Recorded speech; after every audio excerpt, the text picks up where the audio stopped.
One of the biggest criticisms of Performance Max campaigns is that while they are great, that you just don't see the same level of data of what you would see in more traditional Google Ads campaigns like your search and your shopping campaigns. Now, while this is still the case, the good news is that Google has been releasing more and more data that you can see to review and analyze your Performance Max campaigns. So in this video, I want to take you through the exact process that I use to review my Performance Max campaigns so that I can then go about adding in the best optimizations. And just in case we haven't met yet, my name is Aaron Young. I'm from Define Digital Academy and I'm your 15,000 hour Google Ads Master. And to help you further, I want to give you free access to my Google Ads e-commerce optimization checklist.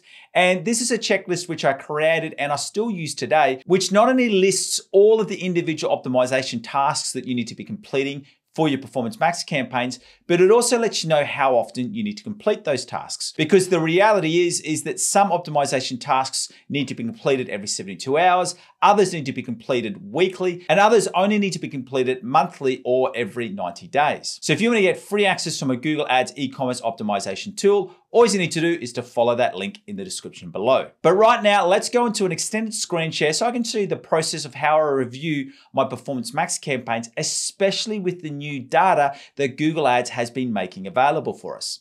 Let's go. Okay, so where I've got you in here is that we are in a Performance Max campaign. And this is a newer campaign that we started about 6 weeks ago. And as you can see from here, we've been seeing a steady increase in not only our conversion value, but also in our ROAS, where we've actually been able to get that above 6. So it's been up, let's just say 620, just underneath that, 555. And then it's also been ranged. So now consistently, it's been ranging from around about that 550 up to those low 6s. What I want to show you is the data which I reviewed that has allowed me to make the best optimization decisions so that we can see these increasing results, which we want to see in any of our Performance Max campaigns. So the first place that I go to is when you go into your campaigns and then we're in our Performance Max campaign, I want you to go into your asset groups. Now, the one thing that I do want to list here and make it really, really clear that this next section, which I'm about to show you, only really works if you've used the correct structure, which I recommend and that I'm seeing is producing the best results, in that you have multiple asset groups that are based around product categories. So you don't want to base these asset groups around different audiences. You want to have them based around different product categories. And let me show you what you want to be doing in here. And if you go over to this table icon up here, so you see at the top here, when you're in asset groups, you can see summary. We want to go over to table. And what this does is, as you can see through here, we've got our different asset groups. So we've got a t-shirts one, a jumpers one, a dresses one. We do have a bit of an all one. And what we're doing here is that this is all about other products. And when we go into that asset group, I'll just show you in here now. We can go into the listing groups. And what I've done is I've broken these listing groups out by some other different products. So what we're doing here is we're just wanting to see which one of these different product categories are performing well, because we will then put them into their own asset groups. But what I firstly wanted to show you here is the benefit of doing it like this is that when you're in this table section, so not the summary, in the table section, you can go into columns, modify columns, and you can add in all of the extra data that you want to be adding in. So I'm also going to add in this conversion value cost, which is our ROAS score. If you want to as well, you can see your click-through ratio, your average CPC, and then we just go through and click apply. Now, one thing I do want to mention in here is that there are still some Performance Max campaigns where you won't see all of this data. And that's just because as part of this rollout, they're rolling it out by different groups of accounts. So if you don't see all this data in here yet, never fear, because it will be coming through to your account fairly soon. And I'm noticing about 1 or 2 of my campaigns coming online every couple of weeks. So right now I've got about, I think it's only about sort of 20% of my Performance Max campaigns that don't have this data. So once again, don't be alarmed if you don't see this data, but when you do get it, what this allows you to do is it allows you to make some really strategic decisions. So what we can do in through here is when we've added in our conversion value cost, we can start to go through and have a look at what are some potential product categories that we could break out into their own Performance Max campaigns. And let me just go into the last 14 days. And the reason for why I would potentially want to do this is because we can see through from here, when we look at something like this one in here, we can see that it's got a high conversion rate and it's got a really high conversion value cost. But what the problem is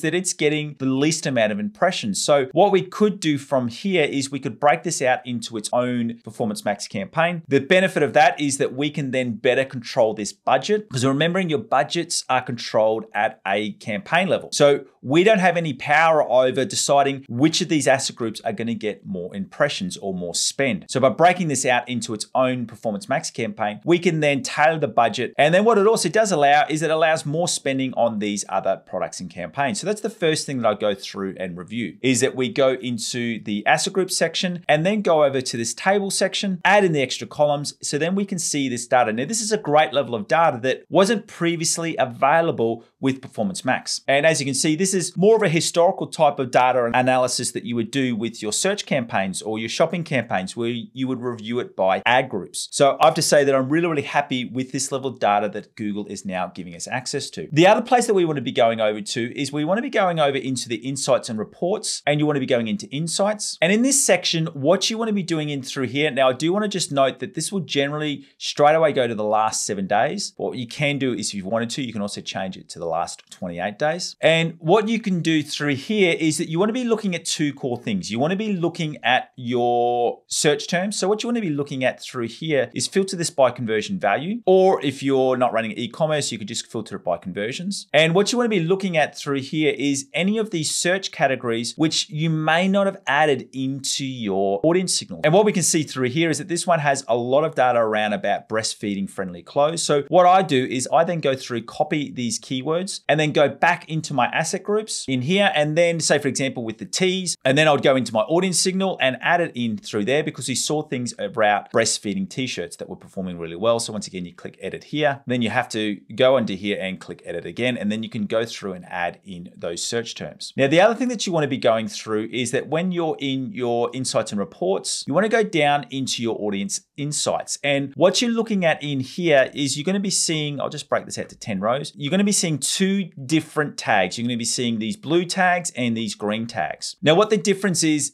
that these blue tags are audience signals that you have already provided to Google. So they're already added into your audience signal. What these green ones are, these are ones that you haven't added, but Google is prioritizing these audiences because they're performing well for your campaign. And this takes us back to, remember, you may know this when you go into your audience signals, you click edit here. You see this little warning in here where it says your audience signal has been added. Performance Max will go beyond your selections to find new conversions on your goals. And what's happening here is that these ones in here, these green ones, is Google giving you that data. So what I would do from there is that I then copy that audience. We go back into our asset groups, go into your audience signal. And then what I do from there is I go through and I add this in as a new audience. Now, I quickly want to explain the benefit on that last step that I showed you, where you go through and add in those extra audience signals, where you add in those extra audiences that Google is optimizing your campaign for. When you add them into your audience signal, the benefit of that is this, is that we do know with tools like ChatGPT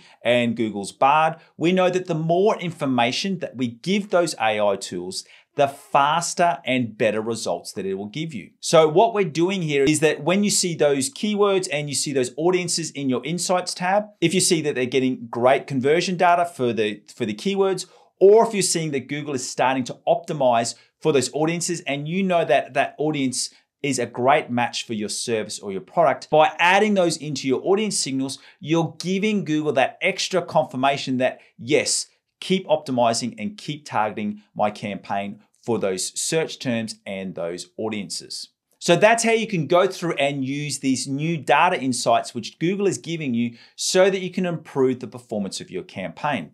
Now, one thing that I do want to stress, that for this to work, you need to be using the correct structure for your Performance Max campaigns.